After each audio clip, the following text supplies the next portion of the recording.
Good evening. Will the Standing Committee on Legislative Affairs please come to order? The first item of business is the election of a new chairperson. Are there any nominations? Mr. Mikuleski. I nominate James Teitzma. Mr. Teitzma has been nominated. Any further nominations? Hearing none, Mr. Teitzma, please take the chair.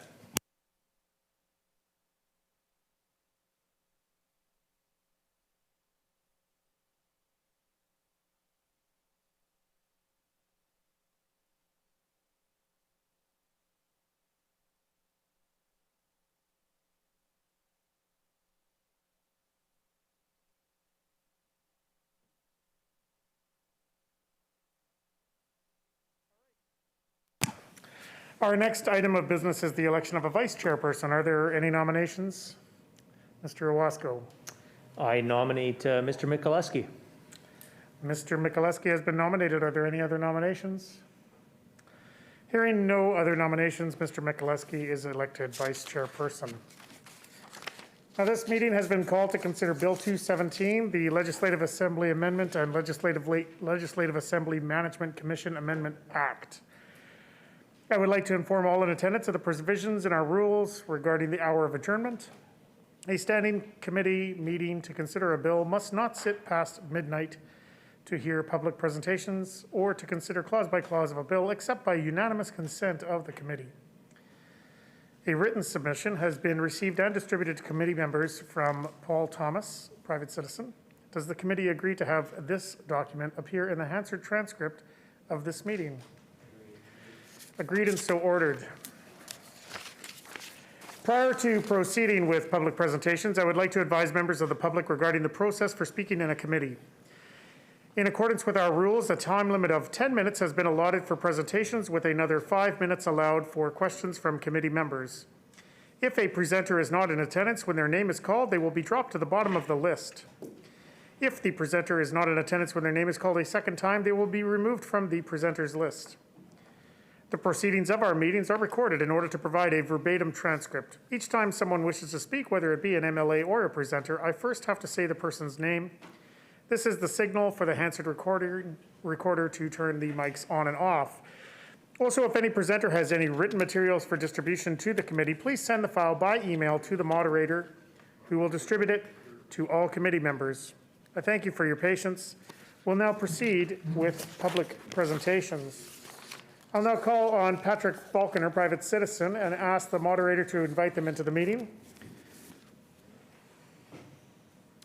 And I'd ask Mr. Falconer to unmute himself and turn his video on. All right, I can see you now, Mr. Falconer. Welcome to this evening's committee meeting. You have up to 10 minutes to make your presentation. Mr. Chairperson, Mr. Vice Chairperson, committee members. Thank you for this opportunity to present my views this evening on Bill 217. My name is Patrick Falconer. This will be the 5th time presenting to one of the standing committees this spring. It's a record number of presentations for me. Each time I think I do a bit of a better job, but goodness, I have a long, long way to go, so I ask you to bear with me for the next 10 minutes. I'm speaking tonight in strong favor of Bill 217. For your information, I'm not, nor have I ever been a member of the Liberal Party of Manitoba. Neither, for the record, have I been a member of the Communist Party of Canada. I would like to start out my presentation with a quotation. Here it goes. Our outdated, first-past-the-post voting system keeps electing minority governments who have the support of a minority of voters. It leaves Canadians with parliaments that don't accurately represent their views and encourages divisive politics, rather than pushing political parties to negotiate solutions in the best interest of all Canadians. It's a system that feeds disillusionment and cynicism. That's a June 2019 quote from Daniel Blakey, the NDP MP representing the Elmwood Transcona riding. The National NDP website, where the quote appears, goes on to say, and I quote, "Too many Canadians feel that if they vote for what they really want, their vote will not count. Regardless of what riding they live in or what party they support, every Canadian should feel that they have a voice in the House of Commons." Simply replace Canadians with Manitobans and the House of Commons with the Legislative Assembly, and these quotes capture the reasons why I support Bill 217. As proposed, Bill 217 will provide for more effective representation of the 3 Manitoba constituencies that elected Liberal MLAs in 2019. Constituencies where the Liberal candidate won an average of 50% of the votes. As proposed, Bill 217 will provide for the more effective representation of the 1 in 7 Manitobans province-wide who voted for a Liberal candidate in 2019. In short, the passage of Bill 217 will mean that many more of our fellow Manitobans will have a stronger voice in the Legislative Assembly, that the votes of many more Manitobans will really matter. Bill 217 represents a step, albeit a very limited one, away from the 2-party domination that has been a reality in Manitoba for decades and seems to have become particularly problematic now. The 2-party dominance leads to a series of seesaw battles, with each side standing to gain power in the next general election based on support from a minority of voters. Voters for the losing side feel locked out of government until the next election, polarization, and partisanship, bitter partisanship result. I've reviewed the second reading debate on Bill 217 from March 9th, and I think the Honourable John Gerard does a fine job in laying out the case in support of the bill. I won't go over the case he lays out because it's already part of the public record. Rather, I hope to offer a different perspective that might be of interest. This perspective is based on the strong public support for improvements to our democratic and electoral systems. I'll report on the findings of a national poll that was conducted for Fair Vote Canada by Leger, the largest Canadian-owned market research company.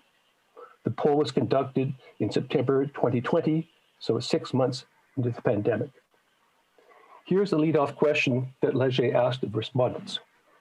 Quote, COVID-19 has created an opportunity for changes in many areas, including healthcare, environment, and our social safety net. How important do you think it is for improving our democracy to achieve the lasting changes for the better? More than 9 in 10 Canadians said improving democracy was important, including 49% who said it was very important. The figures for Manitoba appear to be very similar. So even in the midst of a pandemic, 90% of Canadians and Manitobans, virtually everyone, believes that our democracy needs to be improved to achieve lasting change for the better, to build back better, if you will. Leger then explored the types of changes that Canadians wanted. What types of changes were seen to be important? Let me highlight 3 that virtually everyone agreed on. Number 1, a system that encourages parties to work together more in the public interest.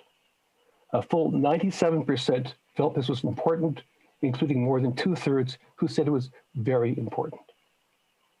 Number 2, a system where all votes count regardless of where you live and who you vote for. 94% said that was important, including almost 2/3 who said it was very important. And 3, ensuring that laws passed have the support of parties representing at least 50% of voters. 93% felt this was important, including almost half who said it was very important. The results for Manitoba are almost identical to the results for all of Canada. So let's recap. Virtually all Manitobans believe that improving democracy is important. And virtually all Manitobans want the parties to work more closely together for the public interest. They want all votes to count, and they only want laws passed where they have support by parties representing more than half of all voters. These polling numbers and the strong appetite for democratic renewal they represent gives me reason for hope. Hope in what I find otherwise to be a very discouraging and even enraging political environment in Manitoba. We have a premier who's been characterized as being controlling, hyper-competitive, and tone-deaf, who seems to relish a good fight, and who the media reports to have lied repeatedly to Manitobans. Recent polling data suggests he has lost the confidence of most Manitobans in the management of the pandemic, and he's intensely disliked by a large share of the public. We've just gone through the 19 mystery bills fiasco, in which the public was denied access to the content of government bills for 4 months. We have a government elected by a minority of voters looking to force through 5 very contentious bills despite widespread public opposition. We have an environment in the Legislative Assembly that's been described as toxic, disrespectful, and hyper-partisan.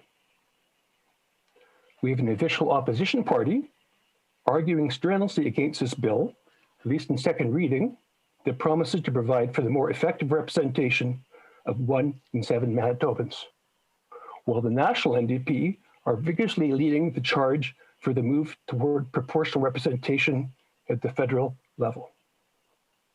We have a provincial Liberal Party tabling this bill to address some of the distortions of our first past the post system, while Liberal Prime Minister Trudeau has broken his promise to introduce electoral reform for national elections. And finally, we have a PC provincial party seemingly supporting Bill 217 because of its potential to weaken the official opposition and then to help split the electoral vote, a definite advantage in our outdated first past the post system of voting. As I said, this is very discouraging. The people you represent want better. They want much better. Bill 217 is better. Perhaps not a giant leap forward, but it would be a meaningful improvement. Indeed, if I have a criticism of the bill, is it does not go far enough. Despite this reservation, I urge all 3 parties to unanimously support Bill 217 through this standing committee stage and through 3rd reading. Thank you for your time. I look forward to your comments and questions. Thank you very much, Mr. Faulkner, for your presentation. Do members of the committee have questions for the presenter, the Honourable Dr. Gerard? Thank you. My question is this, just to summarize what you said, that what we need is improved democracy, that we need a situation where things are fairer in the legislature and where the party which has got significant province-wide presence needs a larger voice as part of that effort. Is that right? I think Mr. Faulkner. Sorry, Mr. Chairperson, thank you. Yeah, I think that's the essence. I think it's the essence of the quotation that I made to start off with from Daniel Blakey. The Liberals had what 14.5% of the provincial vote in the last election. That's significant. If we were doing PR, proportional representation, you would have 8 seats. The Greens would have had 4 seats. The PCs would have had 27 and it wouldn't be a majority government. So the system we currently have is problematic. I think it's widely understood to be problematic, and clearly third parties and smaller parties don't get the kind of official recognition and the roles that I think they should be playing in the Legislative Assembly. Further questions, the Honourable Minister Peterson. Thank you, Mr. Chair. Thank you, Mr. Faulkner, for your presentation and your perspectives. Further questions, Ms. Fontaine. Oh, I should have said before I, please accept my apologies, Ms. Fontaine. Mr. Faulkner, would you like to respond to the minister at all? I acknowledge the minister's acknowledgement. Thank you. All right. And now we'll move to further questions, Ms. Fontaine. So I just want to thank you, Mr. Faulkner, for attending this evening's committee. And I've been on a couple of committees with you thus far for the many bills that were before the House. So I always appreciate the input that you put and the time that you take into your presentation. And so on behalf of the NDP, miigwech for your presentation tonight. Mr. Faulkner, a response?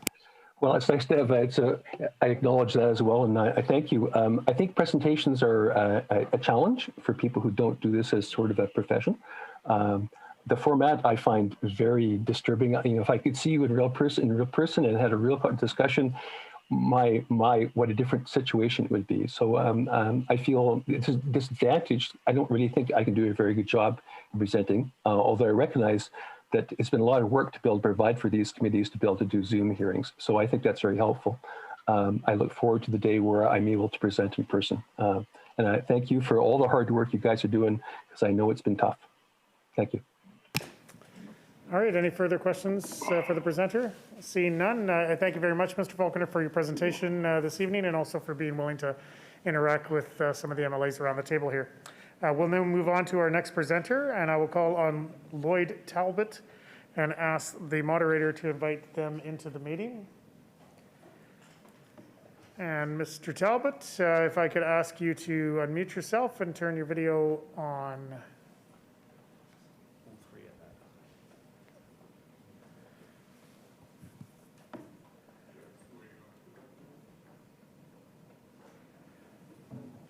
All right, Mr. Lloyd Talbot, if you're able to hear me, please turn your video on and your audio on, and perhaps start talking, just to see if we can get you there. There we go. I see you now. Hopefully we'll be able to hear you as well. You have up to 10 minutes to do your presentation. Please proceed. Thank you, Mr. Chairman and committee members. My name is Lloyd Talbot. I'm a voter in the Roblin constituency. I support Bill 217 as it will enable more members of the Legislative Assembly to contribute to the democratic process of building for the public good and for a better Manitoba. I have master's degrees in city planning and urban geography from the University of Manitoba and have 47 years of experience advising local and senior governments in Manitoba and Saskatchewan and nationally. My professional experience and expertise are in the areas of community planning and sustainable community development. The members of the Liberal caucus have strong backgrounds and expertise themselves. They represent constituencies, important constituencies, and should be allowed to contribute more completely towards the well-being of all Manitobans.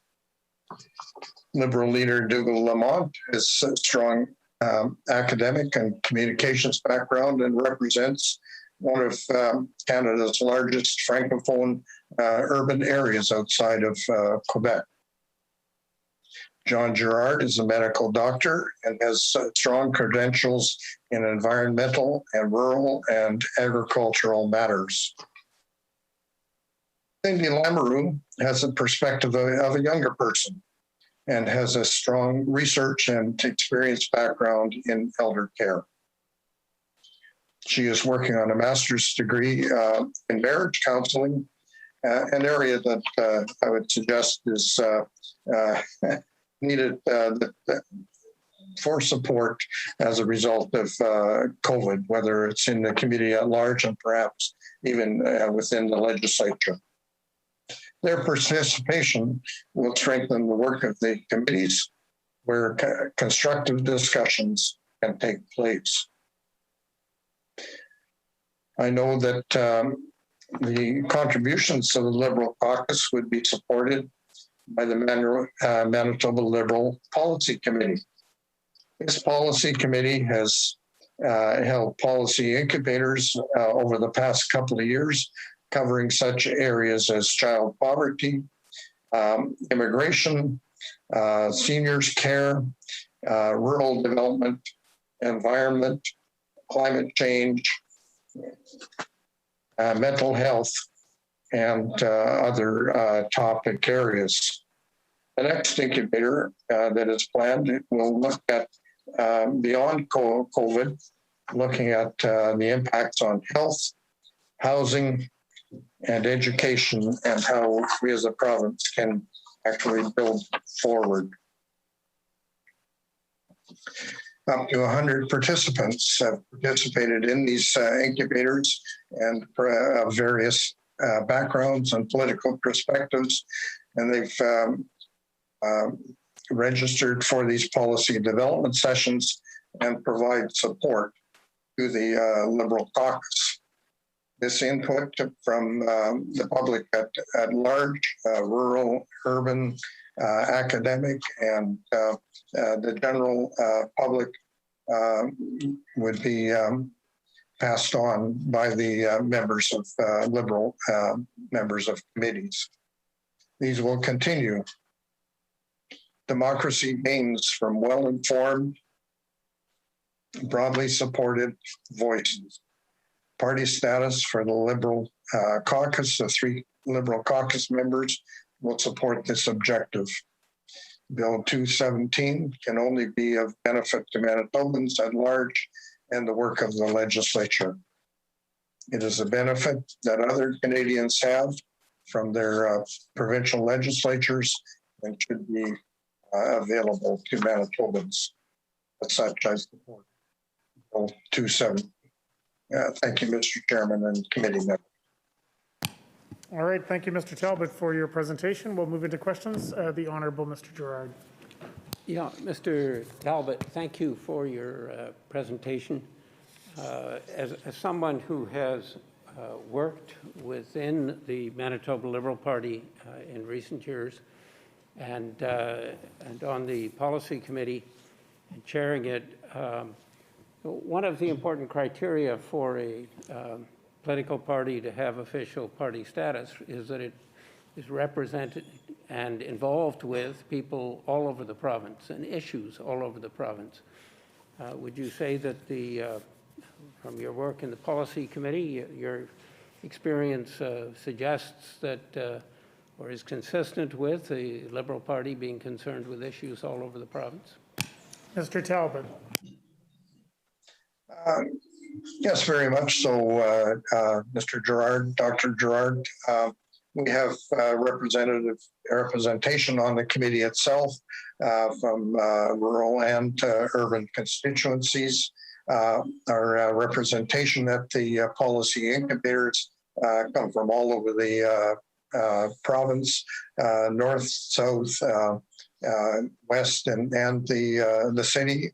And we've covered topic areas ranging from rural development and agricultural issues, including crown land sales, and as well as healthcare in rural areas, and how newcomers to Canada have helped to address the healthcare needs in rural Manitoba, as well as looking at urban issues such as nutrition and child poverty.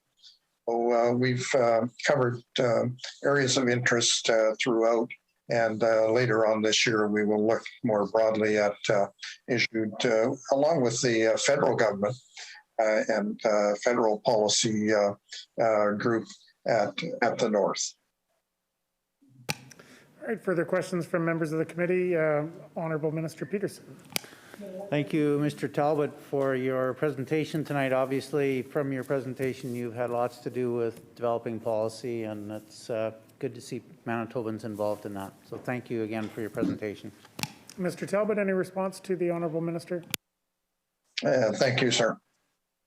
Further questions, Ms. Fontaine. Thank you, Mr. Talbot, for your presentation this evening, and for the comments and the background in respect of your support for Bill 217, and for taking the time and spending some time with us this evening. Miigwech. Mr. Talbot, any response to Ms. Fontaine? Thank you so much. All right, any further questions from members of the committee? Seeing none, then Mr. Talbot, I thank you very much for taking time out of your evening to join us this evening to make your presentation and also to respond to members of this committee. We'll now move on to the next presenter, and I'll call on Lloyd Axworthy. Says private citizen, but I think a familiar face to most of us, and ask the moderator to invite Mr. Axworthy into the meeting. And Mr. Axworthy, I would ask that you unmute yourself, turn your video on, and I just do want to note for the members of the committee that I'm fairly certain that this is the only time that the full 2/3 of the presenters to any committee's first name is Lloyd. But now let's move on. You have up to 10 minutes to make your presentation. Go ahead. Well, thank you, Mr. Chairman, and my references to the Vice Chair and to members of the committee. It's been a while since I've been in, at least even virtually, in this committee room, but as some of you know, I served for several years in the Manitoba legislature, and that's where I learned much of my craft and my trade and my commitments. From the election of 1977, I was the only Liberal elected, although we had received 13% of the provincial vote. And I think, as Mr. Faulkner pointed out, the sort of disproportionate of results based on the first past the post system is well known, and I've gone through it many times. The reason I want to mention that particular time is that I was really advantaged by the fact that the other political parties were prepared to provide support and courtesy to me when I presented resolutions or would participate in committee meetings. But that was prior to the 1970 election, which I think rigidified the place and prospects of people who were elected. And let me just stop there for a moment. I've served in both provincial and federal assemblies for 27 years. And the one thing I never lost, even though it takes the bump and grinds and the arrows, is the unique and distinctive position of being an elected member. I remember always on election night, I was always waiting for results and realizing that tens of thousands of people were not only just deciding my personal fate and future, but they were making choices. And that's why I felt that when I was elected, I had a responsibility to represent their views, not always to agree with them. I mean, I guess a student partly of Disraeli that said an elected member has a larger mandate than simply direct interests. But in a couple of cases, and let me just share this with members of the committee, I represent the riding of Fort Rouge. And the issue of the time, a very serious issue, was we were just beginning the process of moving from rental to condo residential units in that area. A lot of people, older people, young people, were being affected because there's no rules or guidelines on how to manage that conversion. Fortunately, a member of the NDP caucus, Larry Desjardins, agreed to second my resolution. The government of the day, Mr. Lyons' government, brought it to the floor. We had a debate, and it passed because it was, I think, a necessary and useful sort of a piece of protection for people who were vulnerable. But it also led to another experience, and that is that even though I was the sole Liberal, I had to say sometimes I had to deal with a split caucus. The reality was that when it came to estimates and debates and committees, I was always granted sort of a full opportunity to speak and represent. And it had an interesting sort of consequence, repercussion. While I was elected in a downtown riding, and I'd grown up in the north end of Winnipeg and was very much urban in my outlook, once the government of the day and the official opposition allowed me to be a representative, I was engaged at one point in speaking on something like 14 different estimates debates and also going to the committees. Now, I'm sure I didn't add an awful lot of value to the debate on how you tax purple gas in rural Manitoba. But I can tell you this, that from a point of view of an elected member who was very much sort of urban-centered, the fact that I was invited to participate in debates that ranged from the north to the south, to rural, to urban, to agriculture, to resources, to trapping, enabled me to really, I think, fulfill the basic commitment of an elected member of the legislature, was to reflect the views of all people. It's been pointed out to you that in the policy debates that Mr. Talbot talked about, liberals are not sort of confined into a box. And as members of the legislature, I think there is an incredible responsibility. But what it meant is that I felt part of a legislative body that was representing all views, and I could contribute to those in whatever way. In other words, there was a tolerance and a respect for the idea that individual elected members, as part of a group, could speak to more than just their specific kind of parochial interest, could also be part of a much broader debate. I think when the 1970 Act came into place, rigidified those rules, put sort of handcuffs on them, I think it was one of the reasons of the sort of withdrawal of a more collegial, a more collaborative, a more interesting bipartisan effect in the legislature. And I regret that, because I think in this day and age that we work on, we're all very sensitive to how vulnerable the issue of democracy is. We've seen in so many places. Just 2 hours ago, I was on a Zoom call. I chair the World Refugee Council, talking to people from Central America, where what is the basic problem? Is that the government's run by an elite and there's no representation. People have lost trust in government. So I make the case to you that I think that the resolution, the legislation 217, would be one step to restoring the idea that the legislature itself, which governs its own rules, is interested in widening participation, inclusion, and encouraging members of all parties to be able to make decisions and become involved. And I would close with this example. In my last year in the legislature, in 1979, there was a very important debate for women. It was on the whole question of the equal division of assets on separation or divorce. And controversial at the time.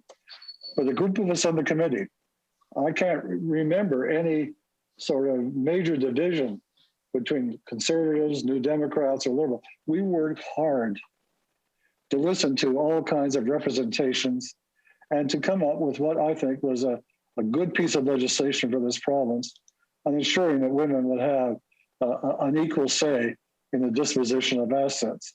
I think it's made a big difference in terms of the importance of family, importance of recognizing a reality, but also recognizing that the legislature could work in a collaborative, collegial way. But I think if you have the rules going back to the 1970 Act, which I think sort of disrupted, set too many artificial boundaries in enabling that kind of democratic process to take place. So when I was asked by Dr. Gerard to speak to this, I mean, I know that many of you would say, well, you know, I've been a liberal for a lot of years and you know my religion. But I am saying I've also sat in the same seats that you're sitting in. I was elected for 27 years for this province in various capacities. And the one thing I still hold true, and that is the importance of the individual elected member. I think if there's any problem, federal, provincial, nationally, internationally, is there's too much concentrations of power and too little attention given to the responsibilities and the talents of individual members of election. That's the core of our representative democracy. And I think that this particular bill would go a long way to demonstrating to Manitobans that this is an interest in ensuring that the democratic process of not only electing people, but giving elected people equal rights and equal standing would be an important step to identifying how we have to restore, in large part, that kind of collaborative experience I had when I was a member of this legislature. Thank you very much. Thank you very much, Mr. Exworthy, for your well-timed presentation. We'll move into questions. The Honourable Mr. Gerard. Yeah, my question, Lloyd, thank you so much for your presentation and coming forward with all your experience as a member of Parliament and as a member of the legislature. There is an interesting aspect, in a sense, to this bill, and that is that there is a precedent for when there was a political party with a leader who was elected in the legislature, and that was in early 1981, I believe, when Sid Green was the leader of the Progressives.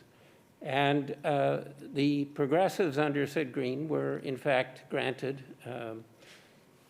official party status, and Mr. Green was sitting on the front row of the legislature, and he was able to participate fully as an official party.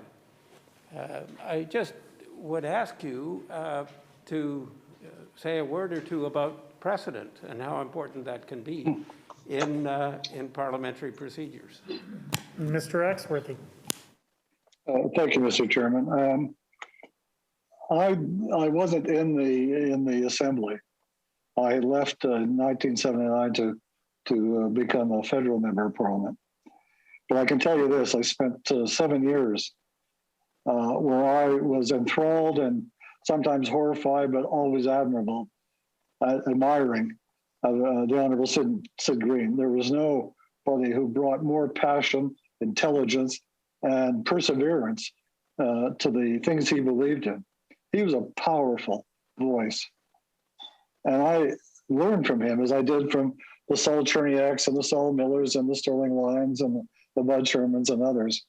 These were people who had a kind of a sense of the integrity and the responsibility of being elected members. So when, to go back to the precedent, Dr. Gerard, that you mentioned, where at that time the legislature and the government of the day agreed that Sid Green could represent a small group of three, but had the full standing to be able to participate and be involved in debates and estimates and committees in question period. I think that was an important value added to the Manitoba legislature, because Sid Green and the others who joined him were very effective and very important members of that assembly. And so why I wasn't here in 1970, I didn't come until 7, but I think that was sort of a restriction.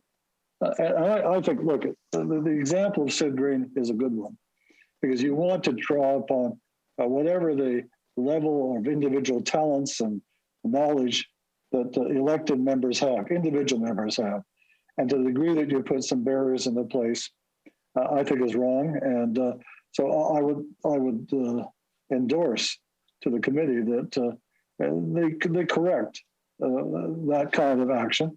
I look at, as you might know, I've been in politics, or was in politics, but not anymore. I'm just a private senior citizen who sort of dabbles in refugee and migration issues. But I think that the responsibility to begin demonstrating some sort of return to a kind of democratic process that is based on respect and value, and does not try to limit for electoral, political, partisan purposes the participation of elected members. I think it would be a very welcome state for Manitoba electors and citizens to say, you know something, this is a group that really does care about how democracy works. Further questions? We do have only a few seconds left. Honourable Minister Peterson.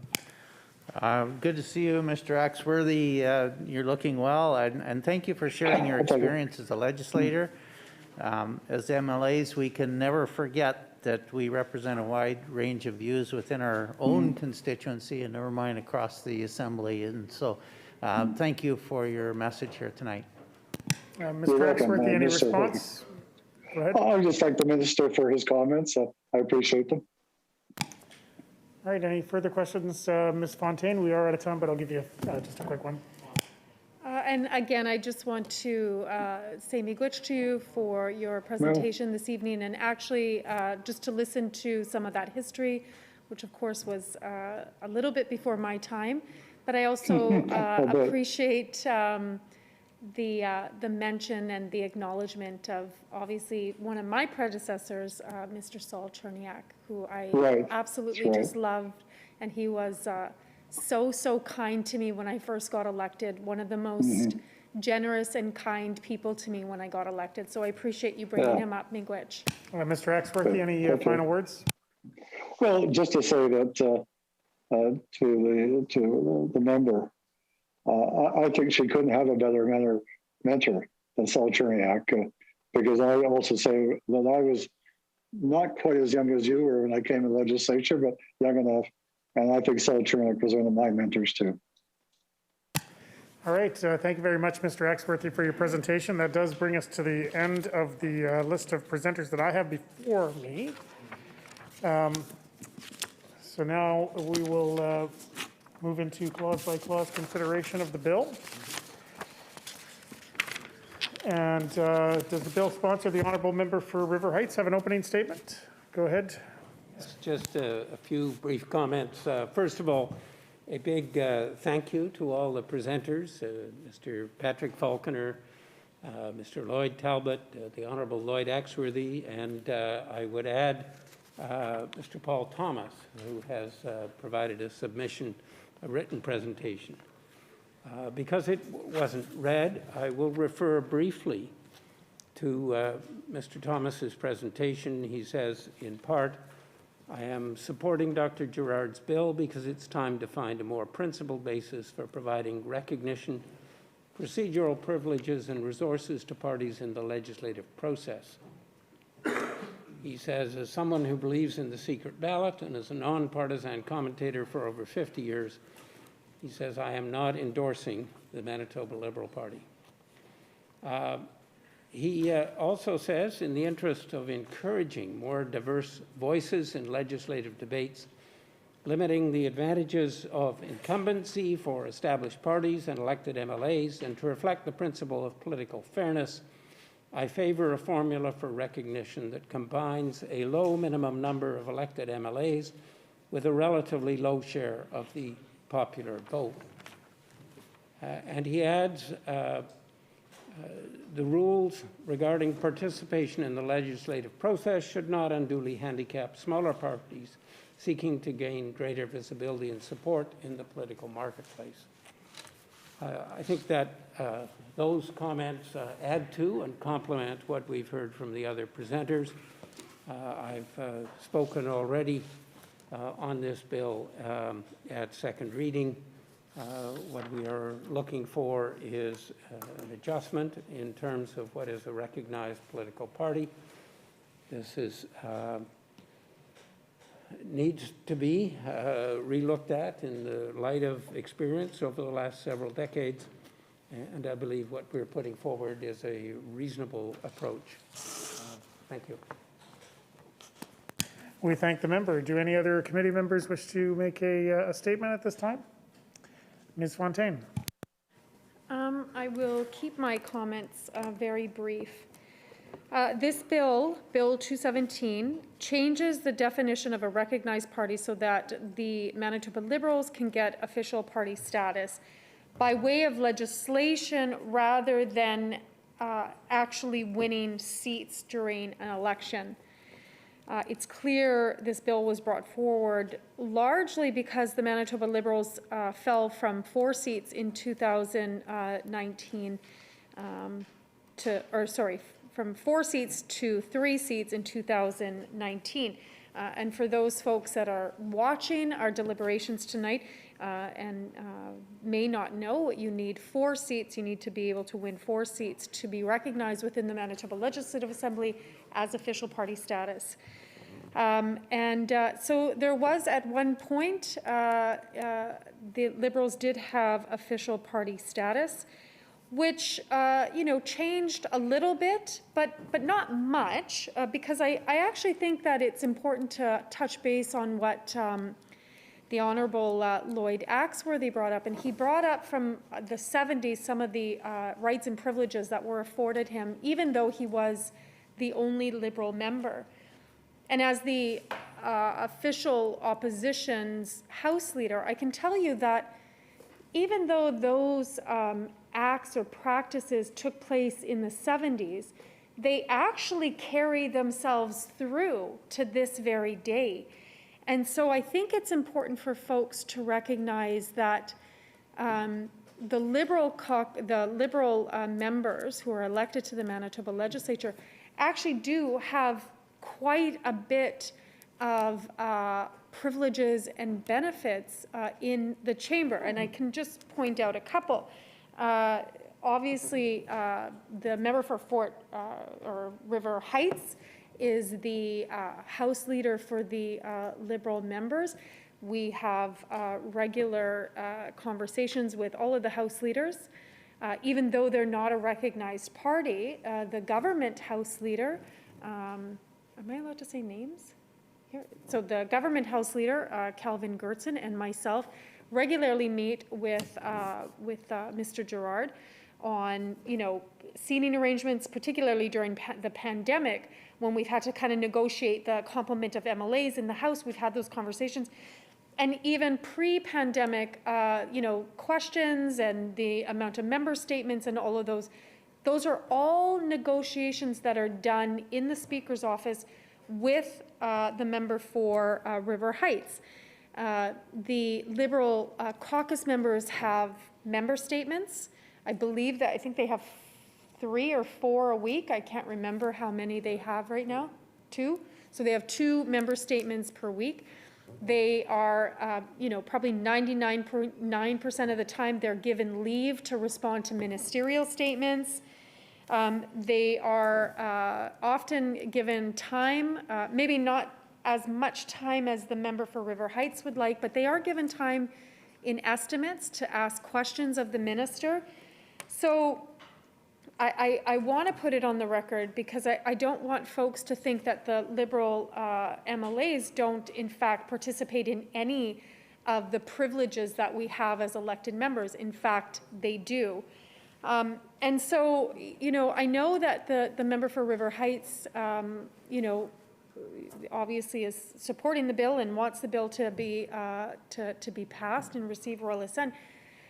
But what I would suggest is that the member hasn't really presented in a comprehensive way the need for this legislation, as opposed to the threshold of 4 elected members becoming an official party status.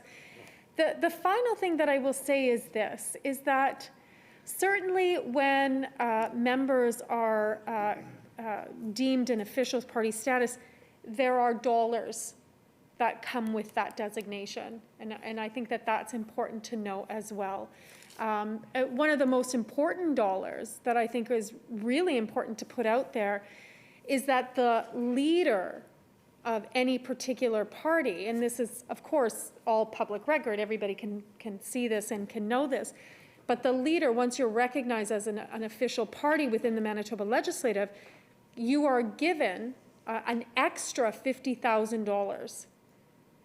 And so, I think that that's important to put on the record, that if this bill were to receive royal assent and the threshold from 4 down to 3 were legislated, it would mean that, the Duke of Lamont, the member for St. Boniface, would get a $50,000 increase to his budget.